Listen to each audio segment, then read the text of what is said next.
Assalamualaikum warahmatullahi wabarakatuh. Kami dari kelompok 1 akan mempresentasikan materi pemalsuan merek kosmetik guna memenuhi tugas kimia kosmetik. Nah, saya Ninda Aulia Mahmudah dan bersama teman saya Linda Purwanti.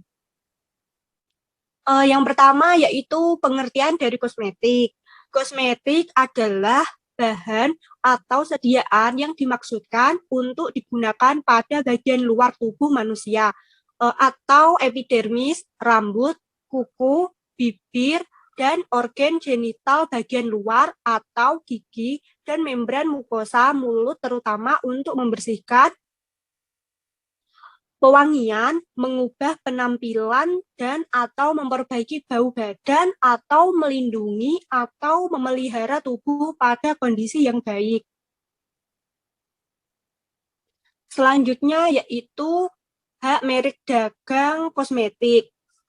Nah, hak merek dagang kosmetik ini diatur pada pasal 1 angka 2 Undang-Undang Nomor 20 Tahun 2016 dengan bunyi merek dagang adalah merek yang digunakan pada barang yang diperdagangkan oleh seseorang atau beberapa orang secara bersama-sama atau badan hukum untuk membedakan dengan barang jenis lainnya. Selain itu juga diatur pada pasal 1 butir 3, 2, dan 4 Undang-Undang RI Nomor 20 tahun 2016 tentang merek dan indikasi geografis. Nah, bahwasannya merek dapat diklasifikasikan ke dalam 3 jenis. Yang pertama yaitu merek dagang, merek jasa, dan kolektif. Selanjutnya yaitu unsur-unsur dalam merek. Nah, ini yang pertama yaitu ada gambar, kemudian yang kedua warna, yang ketiga nama, yang keempat kata, ke-5 huruf, ke-6 angka, dan yang terakhir yaitu susunan warna atau kombinasi. Selanjutnya yaitu fungsi merek dagang sebagai bentuk jaminan kualitas mutu dari produk yang akan dipasarkan.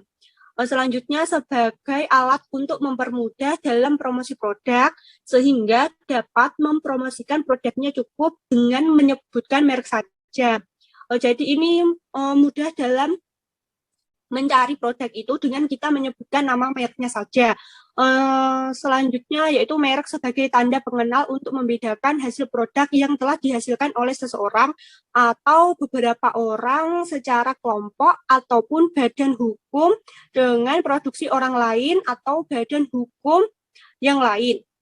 Jadi di situ merek ini membedakan antara produk punyanya A dan produk punyanya si B.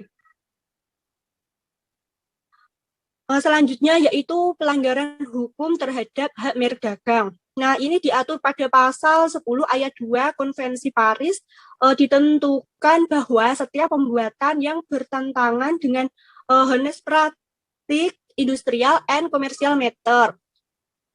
Nah, itu dianggap sebagai pembuatan persaingan yang tidak jujur. Nah, pada ayat 3 menentukan pelanggaran semua pembuatan yang dapat diciptakan kekeliruan dengan cara apapun berkenaan dengan asal-usul atau yang berkenaan dengan usaha-usaha industrial dan komersial dari seseorang pengusaha yang mengacaukan publik berkenaan dengan sifat dan asal-usul dari suatu barang. Yang pertama yaitu praktik kekeliruan merek dagang, kemudian yang kedua praktik pemalsuan merek dagang, dan yang ketiga pembuatan yang dapat mengacaukan publik berkenaan dengan sifat dan asal-usul merek. Nah, ini pelanggaran merek kosmetik.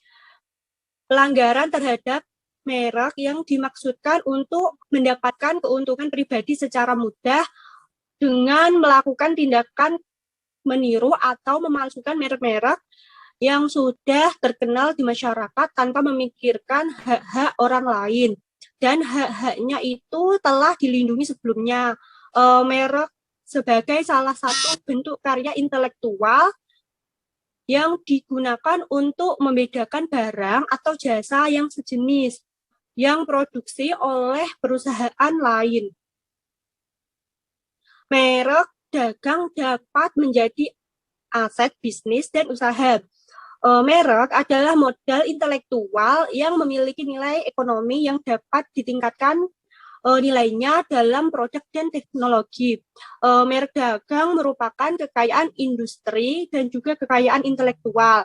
Nah, di Indonesia ini hak merek dilindungi melalui Undang-Undang Merek Nomor 20 Tahun 2016. Nah, perlindungan terhadap merek dagang juga diatur Undang-Undang Nomor 20 Tahun 2016 tentang indikasi geografis, di mana dalam pasal tersebut menjelaskan tentang pidana penjara dan denda bagi pelaku usaha yang melakukan pelanggaran berupa penjiplaan dan peniruan terhadap merek yang sudah terkenal milik pihak lain. Terdapat dalam pasal 100 sampai 103 yang bunyinya yaitu yang pertama, setiap orang yang dengan tanpa hak menggunakan merek yang sama pada keseluruhannya dengan merek terdaftar milik pihak lain untuk barang dan atau jasa sejenis yang diproduksi dan atau diperdagangkan. Dipidana dengan pidana penjara paling lama yaitu 5 tahun atau membayar denda maksimal atau paling banyak 2 miliar. Kemudian yang kedua, setiap orang yang dengan tanpa hak menggunakan merek yang mempunyai persamaan pada pokoknya dengan merek terdaftar milik pihak lain untuk barang atau jasa sejenis yang diproduksi dan atau diperdagangkan. Pidana ini di penjara paling lama 4 tahun atau didenda paling banyak yaitu 2 miliar. Selanjutnya akan dijelaskan oleh Mbak Linda. Untuk selanjutnya itu ada syarat dan cara permohonan merek sesuai dengan pasal 4 ya. Untuk yang pasal 4 ayat pertama itu, permohonan pendaftaran merek diajukan oleh pemohon atau kuasanya kepada menteri secara elektronik atau non-elektronik dalam bahasa Indonesia. Yang kedua, dalam permohonan sebagaimana dimaksud dalam ayat 1 harus mencantumkan tanggal, bulan, dan tahun permohonan, nama lengkap, kewarganegaraan, dan alamat pemohon. Nama lengkap dan alamat kuasa jika permohonan diajukan melalui kuasa. Warna jika merek yang dimohonkan pendaftarannya menggunakan unsur warna, nama negara dan tanggal permintaan yang pertama kali dan hal permohonan diajukan dengan hak prioritas dan kelas barang dan atau kelas jasa serta uraian jenis barang dan atau jasa.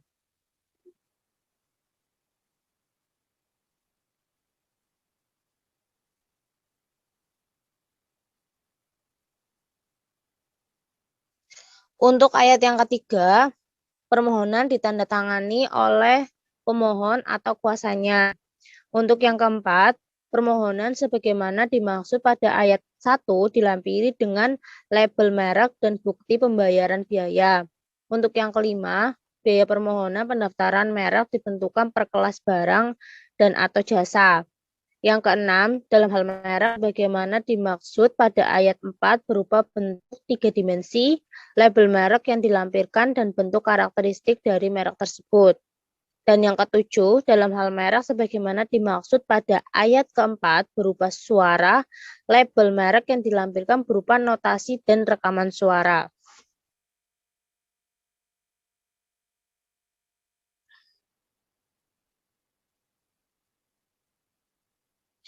Dan untuk yang kedelapan, permohonan sebagaimana dimaksud pada ayat 1 itu wajib dilampiri dengan suara pernyataan kepemilikan merek yang dimohonkan pendaftarannya. Yang ke-9, ketentuan lebih lanjut mengenai biaya permohonan sebagaimana dimaksud pada ayat 5 diatur dengan peraturan pemerintah.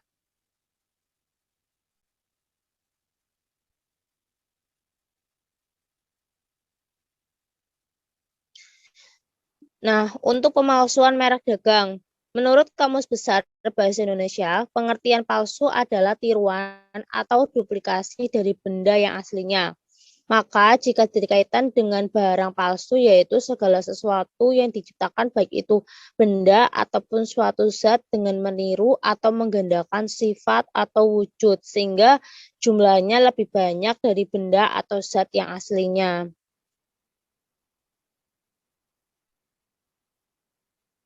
Nah, untuk indikasi palsunya sendiri pada merek-merek kosmetik itu ada 2. Yang pertama itu harga kosmetik yang berada di bawah harga aslinya. Jadi untuk harga yang mereknya itu asli, itu harganya jauh lebih mahal dibanding harga kosmetik yang tiruan atau yang KW-nya gitu. Nah, itu harganya lebih murah dibanding yang asli. Nah, terus yang kedua itu terletak pada kualitas barang. Jelas ya, kalau misalkan merek kosmetik yang mereknya itu asli, itu kualitasnya lebih bagus dibandingkan kosmetik yang mereknya itu palsu atau KW ya, atau tiruan dari kosmetik yang aslinya.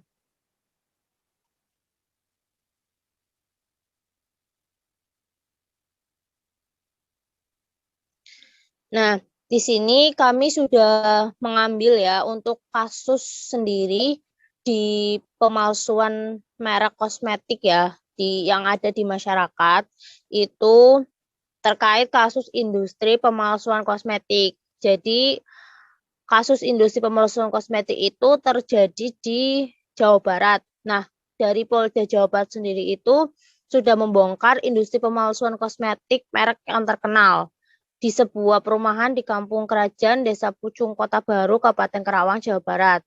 Jadi petugas ini sudah menyita ribuan kosmetik palsu dengan merek-merek yang terkenal berupa bedak, pemutih wajah yang sudah siap edar, alat peracik, dan bahan-bahan olahan kosmetik palsu itu sendiri.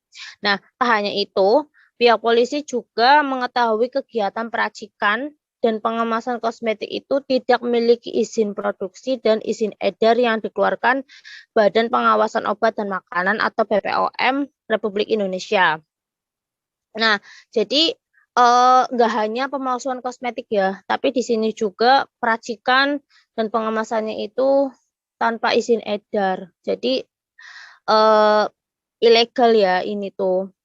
Nah, beberapa merek yang dipalsukan itu antara lain ada Citra, itu untuk body lotionnya, dan Cushion, dan merek Max itu ya, yang bedak bayi dan wanita yang mereknya Max itu, terus serta kosmetik merek terkenal lainnya. Jadi sebenarnya mereka itu buat produk sendiri, buat produk kosmetik sendiri. Cuman untuk labelnya itu mereka mengatasnamakan produk-produk yang terkenal, yang sudah mempunyai nama, sehingga mereka seolah-olah itu barangnya asli gitu, sesuai dengan barang yang diolah oleh pabrik yang asli gitu. Padahal itu pabrik olahan mereka sendiri yang belum memiliki izin edar untuk peracikan dan bahan-bahannya, serta labelnya juga belum belum didaftarkan gitu. Jadi ilegal. Nah, untuk pelaku pemalsuan ini diancam hukuman penjara paling lama 1,5 tahun ya untuk yang kasus ini. Untuk yang pelaku pemalsuan diancam hukuman penjara paling lama itu 15 tahun. Untuk dendanya sendiri itu maksimal 1,5 miliar ya. Jadi bagi yang melakukan pemalsuan kosmetik ini akan mendapatkan denda uang dan hukuman penjara. Jadi jangan sampai ya kita memalsukan kosmetik. Apalagi kita meracik sendiri tanpa izin edar, bahannya pun bahan yang berbahaya, bahan yang mengandung bahan kimia. Terus kita juga nggak mendaftarkan mereknya, tapi asal membuat merek sesuai dengan merek yang udah ada. Jadi itu semuanya itu ilegal dan palsu. Jadi semua pemalsuan itu ada konsekuensinya ya, ada hukuman pidana dan hukuman denda juga. Ya, cukup sekian dari kelompok kami. Itu yang bisa kami sampaikan. Kurang lebihnya mohon maaf. Wassalamualaikum warahmatullahi wabarakatuh.